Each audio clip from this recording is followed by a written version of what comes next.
Welcome to the Propreneur Podcast, where we help practice owners become better entrepreneurs. I'm your host, Dino Watt.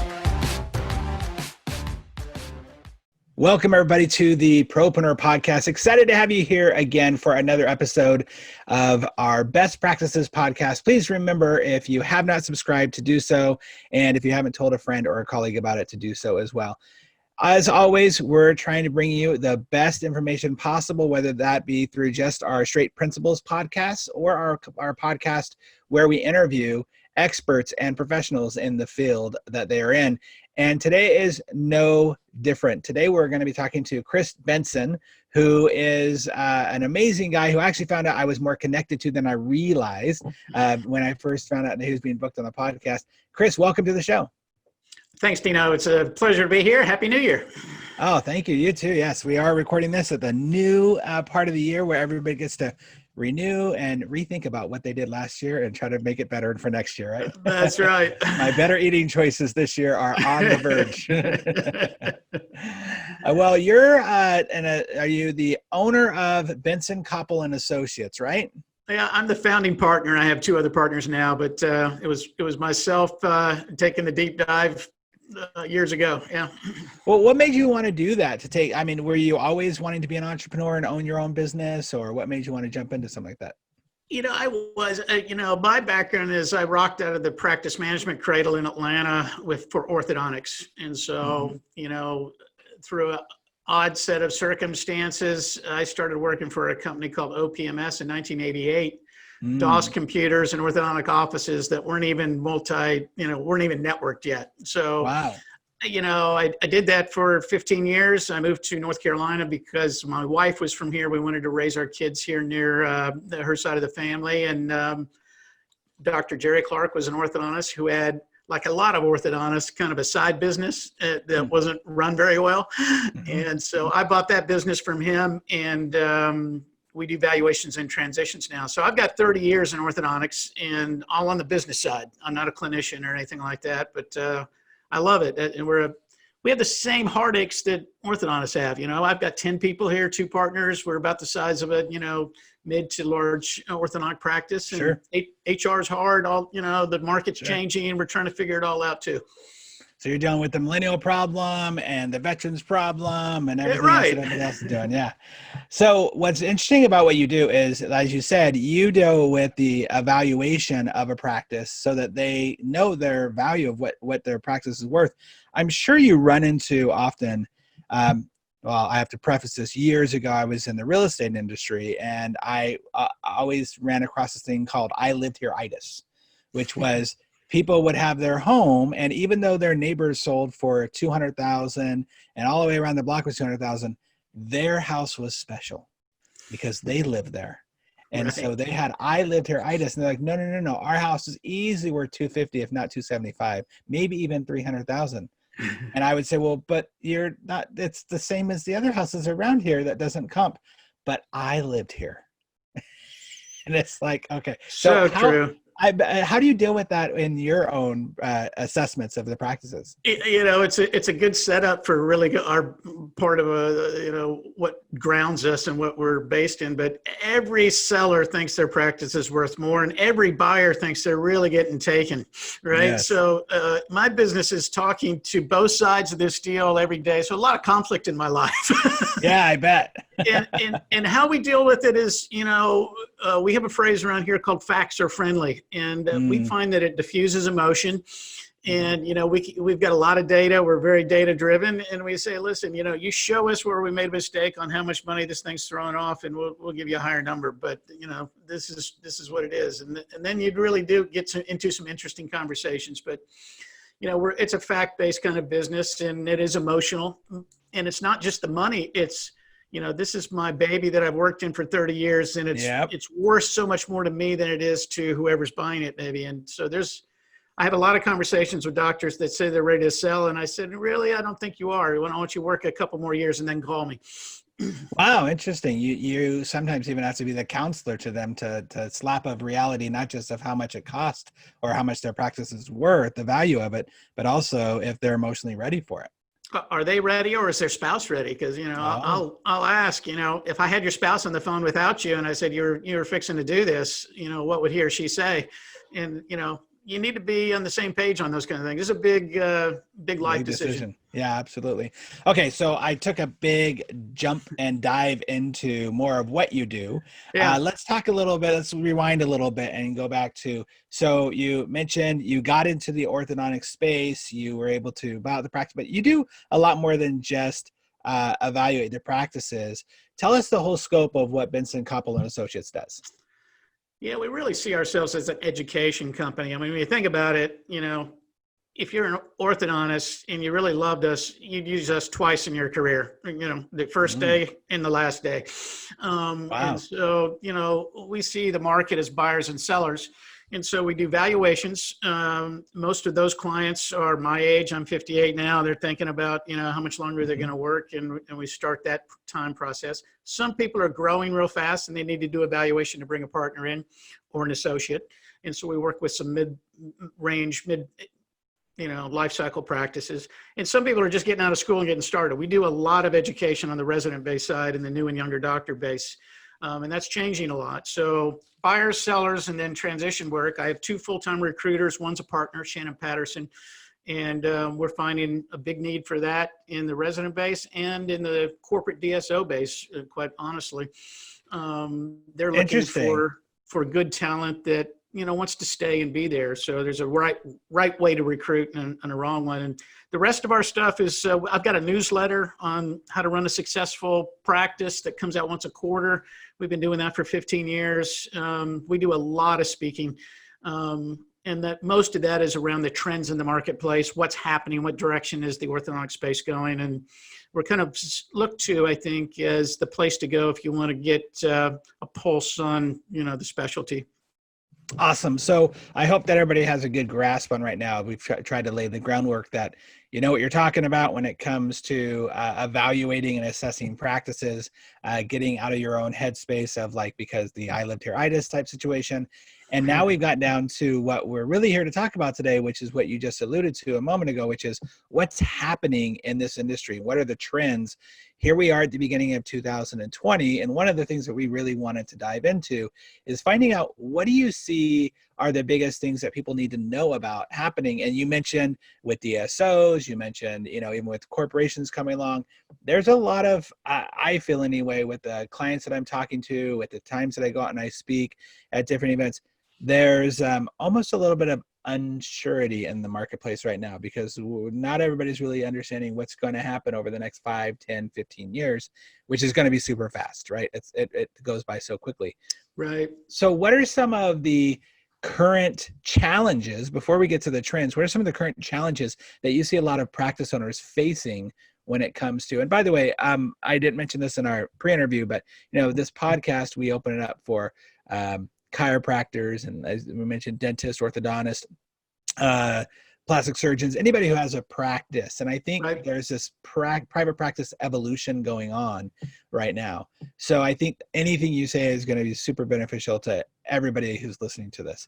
So what are some of the biggest challenges you see and concerns happening right now in the industry? Yeah, I think the biggest thing the specialty is facing right now is, growth. It's really hard to grow. The economy is coming off a great year, 2.1% GDP this year, best in 8 years. Kind of uninteresting to an entrepreneur, right? Who wants to grow a business 2% a year? Not me. So you look at the orthodontic landscape, and 1.5% growth was what we saw in 2018, maybe 2% this year in 2019. So growth is hard, and that's a big challenge. So what do you do when growth is hard? Is you try to find, what are the consumer behaviors that I can attract? And, you've got direct to consumer things happening. They're taking away from orthodontic practices. We've got to learn how to crack that code. We've got a lot of technology out there that we're resistant to because it's got lab fees, and we don't know how to structure our P&Ls on how to do those profitably. But clearly, the consumer wants aligner therapy. Incrementally, I think 1 in 4 cases are done with that now. And at the end of the decade, it's going to be greater than 50%. Sure. And then you've got these group practices, a lot of, why are they interested in, the dental market or the chiropractor market or any other specialty markets? Because there's a lot of net income in these places versus investing in grocery stores or, Sure. something like that. So a lot of money flowing into dentistry and medicine right now. And, a lot of consumer behavioral changes. So you've got to be a pretty savvy practitioner to put all this together and say, gosh, the wind is blowing, what should I do? And I have some pretty, I guess, concrete ideas about what I would do. And, I try to share that with folks. So if you're listening, obviously you can relate to the DSOs coming in, the big corporations coming in. I love the very simple way you put it that, there's a lot of net income in all these practices.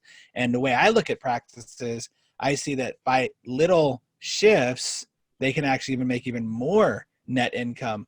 I actually think liner therapy is one of those things that's going to help people have a little bit more income because they don't have as many butts in the seats and taking that much time out of it. So there's a lot of opportunity there. So what are some of the areas where you just said that you would kind of do, where you would go into or put your focus on in order to be more successful in their practice? Yeah, I think orthodontists or all doctors really need to understand the behavioral change of the consumer. And if I owned an orthodontic practice today, the first thing I would do is communicate with them differently than we have for the last 50 years. They want to text with you. They want to send pictures to you. They don't want to come to your office. They love you, but they don't love you that much. Nope. And so I would do remote, new patient exams, or at least initial ones, and then bring them in for records. I would do a lot of remote tracking with things like dental monitoring or other things like that, rhinogram. I would let my patients text me. I would let them set up their own appointments. There's a lot of resistance to this kind of change with my age orthodontist. Well, let me ask you that real fast, because you mentioned, I actually wrote down before you said that, I actually wrote on I keep notes as we're going, and I wrote down resistance on my thing. Like I'm shorting it there, like, cause I want to resistance question mark. When you talk, cause I know what I hear from, from some of my clients and their reluctance to change. What is that resistance that what do you think it is that is the root of that resistance? I think a lot of it's fear, and I think a lot of it's comfort. I mean, if I'm working 4 days a week, doing the things the way I've done them, and I'm making the kind of money that I'm making, if I change, what if I screw that up? And so there's a little bit of that. And I think it's generational too. I think the older set is a little bit more resistant because they're a little bit more sure of themselves and don't want to change.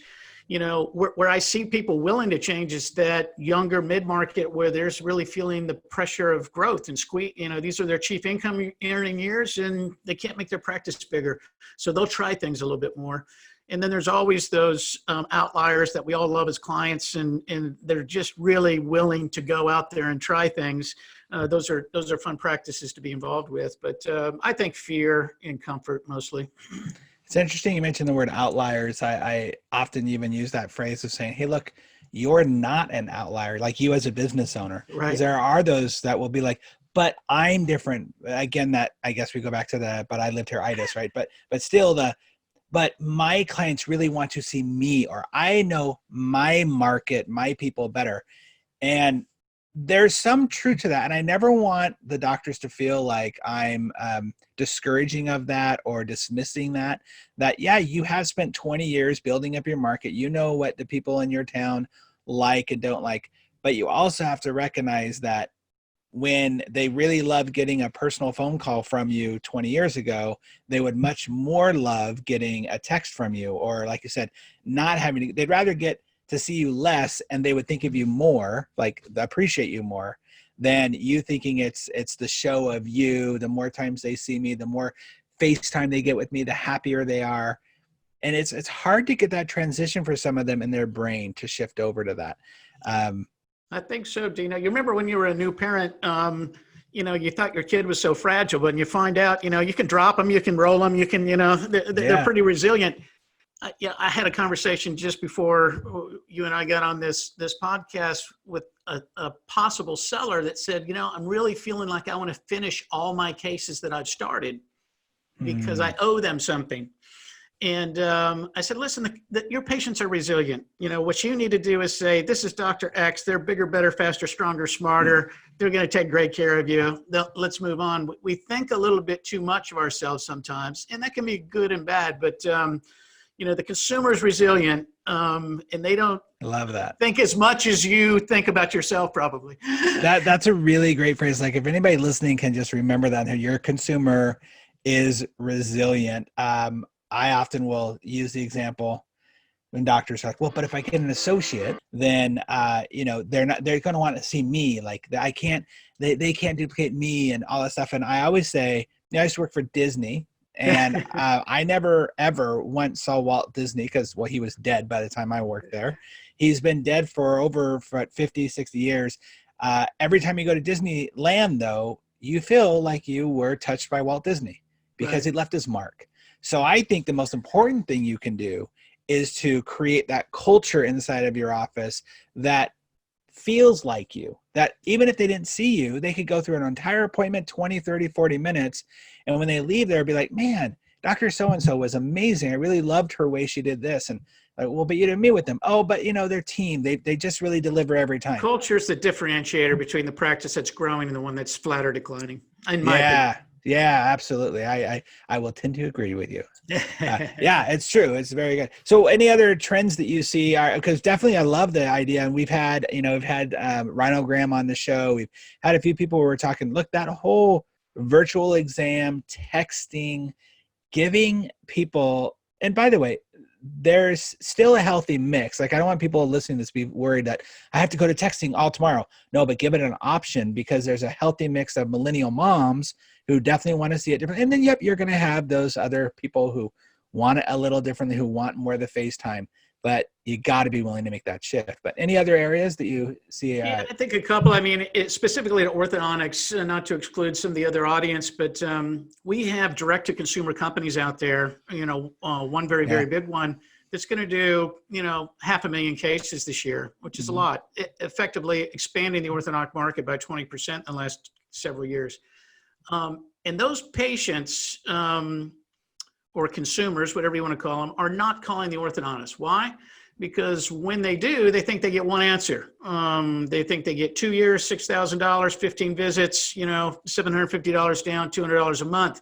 We have not cracked the code on how to reach out to that person yet, but practices that do are going to have a phenomenal growth in the 20s.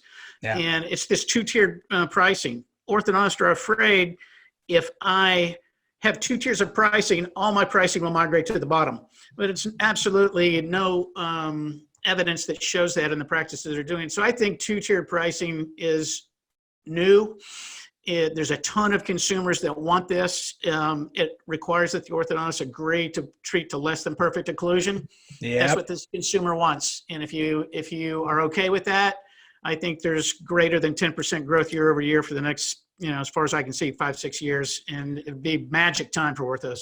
It goes back to what we were talking about earlier, that you do have to get to that place in your head of getting out of your own way, of realizing that, okay, if you are only doing because the consumer wants just your, you know, the front 4, to straighten those out, that's it. And you're not doing your best work. And, you know, even though I get it, right? Like your name's going to be on it in a way, your signature on that artist painting that you're looking forward to. But in order to really deliver, and even sometimes just to get your foot in the door, you have to deliver what they want at some level. And then hopefully you'll be able to deliver even more later on because they'll see the value and the benefit of that. I have a doctor right now who is not just doing 2-tier, but is creating a menu of services to say, here you go. Like, do you want the gold, the silver, the platinum package? And I think it's really a smart way of doing it. Number one, I'm a big fan of, he actually started this because I started talking about how to raise your prices by at least $2,000 tomorrow. And that's by creating a platinum package. You can give all the great same services, but what if you had a platinum package where you had reserved parking in the front of the place, you had a dedicated concierge phone line, you had a tooth polishing every 3rd time the child comes in? Like, I fly Delta Airlines. That's my preferred airline. And oddly enough, even though we're going to the exact same place, every single flight I'm on, first class is always sold out. Even though we're going to the same place, because people want a different experience. Yep. Even if we're going to the same place. So I totally agree with that two-tiered pricing. And I love that you actually have some data that you can talk that way. And for me, it's about the business side of things. Like, look, I'm looking at trends and looking at where this is going. You're a numbers guy, right? Like, you're way more than I am. And you probably can sit there and say, well, look, let's look at the numbers, and the trend is showing us this. So follow the numbers. There's a big market out there. It could be a really golden year, decade for orthodontists. And a lot of them think the golden age is past, but I think it's ahead of us. I think so too. I absolutely agree.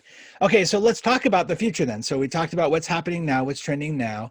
So let's go 5 years out. 5 years out, what do you see happening in the private practice industry in general? And by the way, you mentioned earlier about being specifically for orthodontists, yet really when you look at it, chiropractors, right? Chiropractors, for example, they have been for years an industry where it is just a quick emergency. Somebody's back hurts, they come in, they get the back fixed. Even though the chiropractor is looking at going, well, let me fix the whole body and we can do some adjustments over the next 6 weeks. They're an industry who we can actually follow and go, oh, even though we do want the holistic person to be to be fixed, we also know we can fix them in the one-time shot, just like fixing the front four, so that we can get to them more, give them more services later on. But what do you see 5 years from now happening in the industry? Yeah, in orthodontics, I mean, 3 or 4 things are pretty clear to us. And we're going to see fewer solo practitioners and more group practitioners, because there is leverage at scale in orthodontics, and spreading your footprint is a good hedge against what's going on. We're also going to see consolidation with the DSOs continue to, occur at an accelerated rate. There's just a lot of money chasing it right now. It's probably 10% consolidated now. It'll be heading towards 20% in 5 years, 30% in 10 years. And so, that means a lot of things. There's a lot of outcomes about that for AAO governance. What do those meetings look like then? Do people want to join the AAO? Is organized industry an interesting idea? I know the AAO Board of Trustees are wrestling with things like that. But so that part of dentistry was going to change. And I think for the consumer, we will be doing a lot of remote, call me if you need me kind of appointments. We will be seeing people very few times for the progressive practices, and we'll be really starting to probably hit a stride with teledentistry that we can't even really imagine right now. But I think that's the future, is a whole lot less touches, a whole lot, smaller footprints in our offices. You're not going to need 12 chairs anymore. You can do a lot of money with a 3 or 4 chair practice. So that's going to drive some efficiencies. And I really believe that brackets, maybe they don't ever disappear, but they become less relevant every year.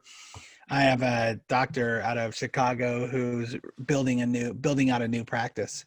And I think it was something like 8 chairs. And he went to a conference and he got totally bought into dental monitoring. He's one of the biggest Invisalign guys in this area. And as we were talking about it, he goes, Dino, I think I'm adding too many chairs.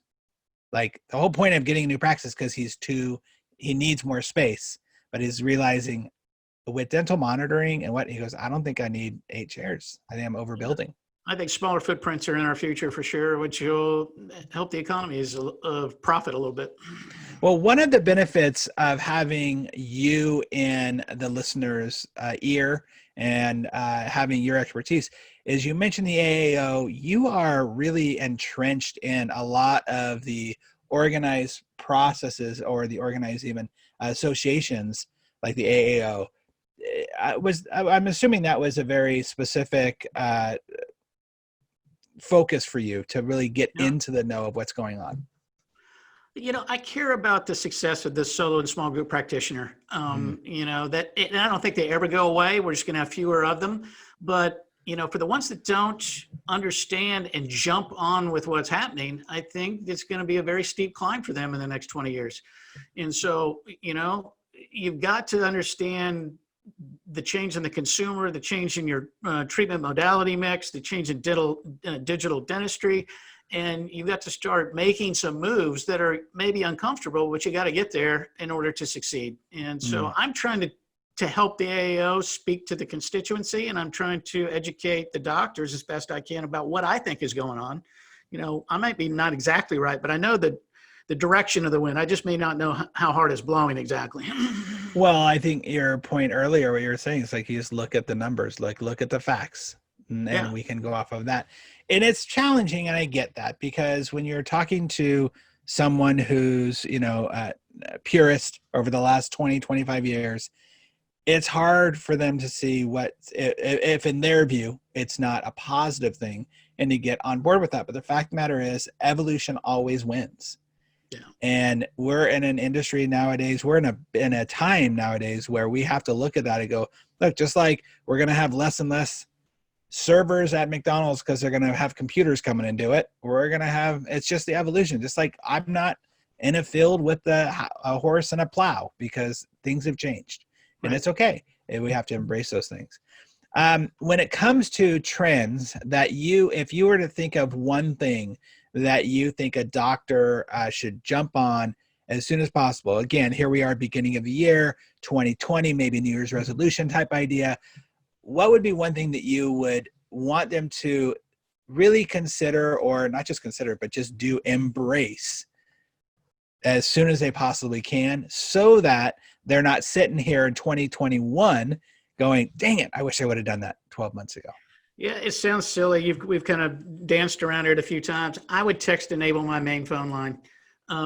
When I think about the people I care the most about and how I communicate with them, it's via text, man. And that's how the consumer wants to communicate with you. And so few people do that well.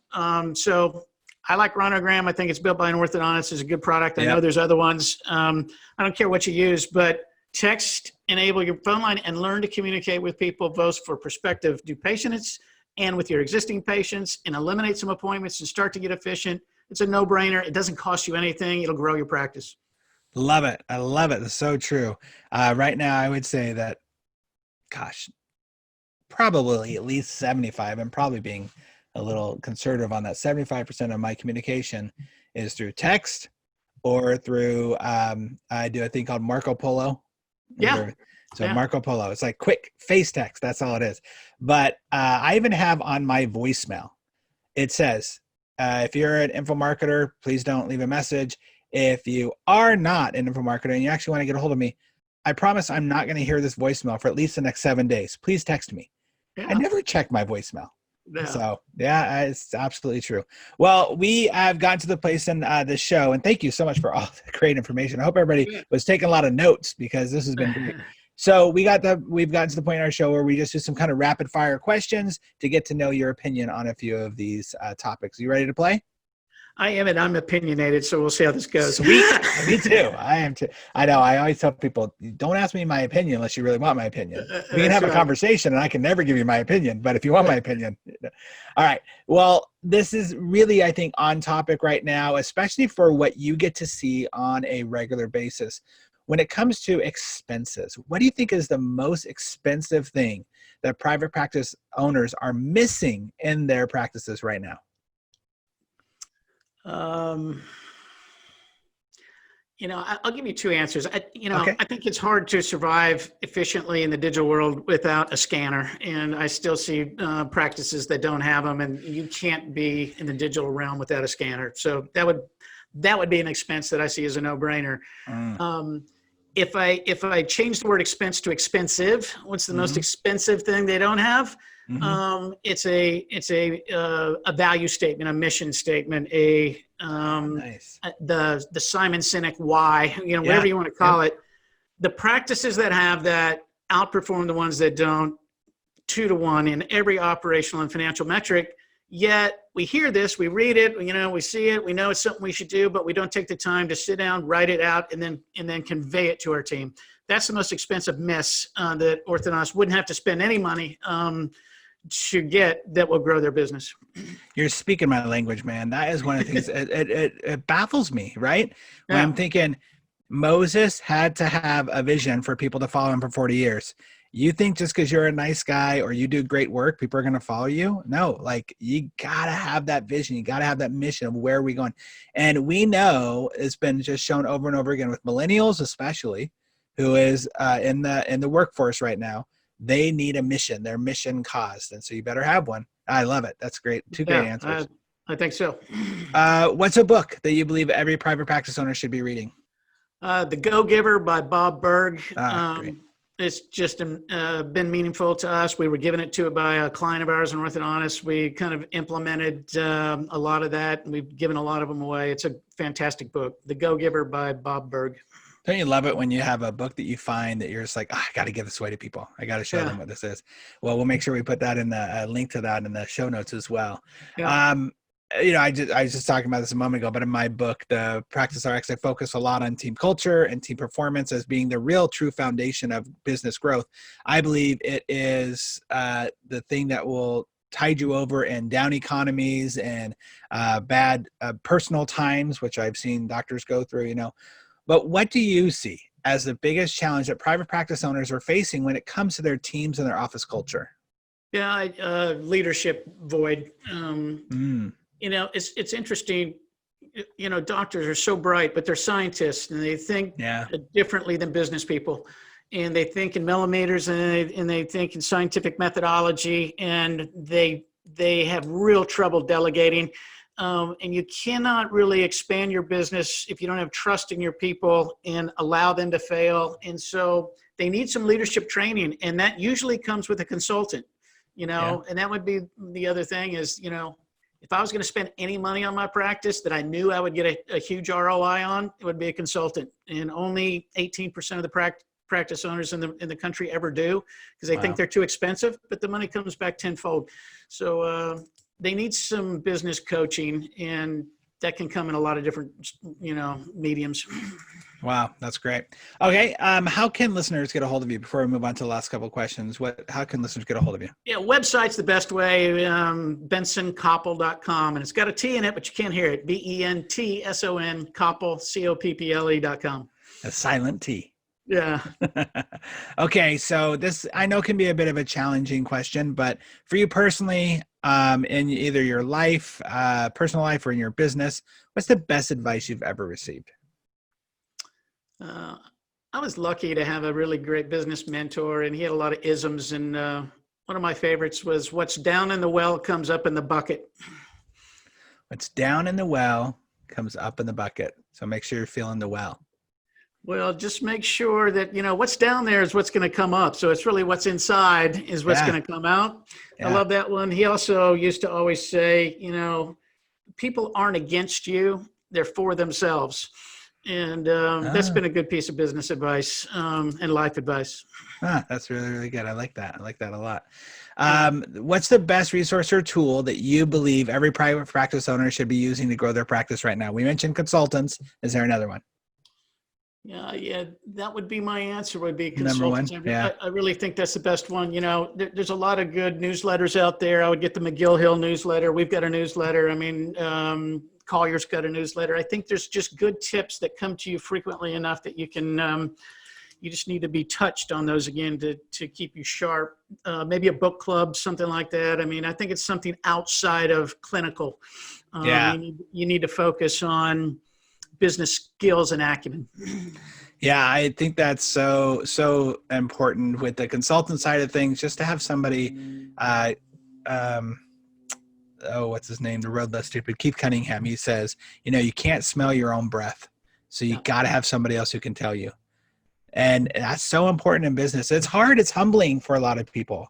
And I think that's kind of a theme that we've been talking a little bit about here, is that being able to really take a hard look at your business, where it is right now, because you cannot change what you will not acknowledge, but see where it is right now, and then try to be open as much as you possibly can to the future, and that there's going to be change. And the one thing that is consistent is change, obviously, but it's a challenge. And I think that when it comes to this podcast and the messages here, I hope people really heard that it is really about making sure that you're disrupting yourself, that you're not getting too comfortable, that you're reaching out to people like Chris and other people who can actually look at your business in a very matter of fact, numbers focused, not emotional way. So you get out of that I lived here itis type situation.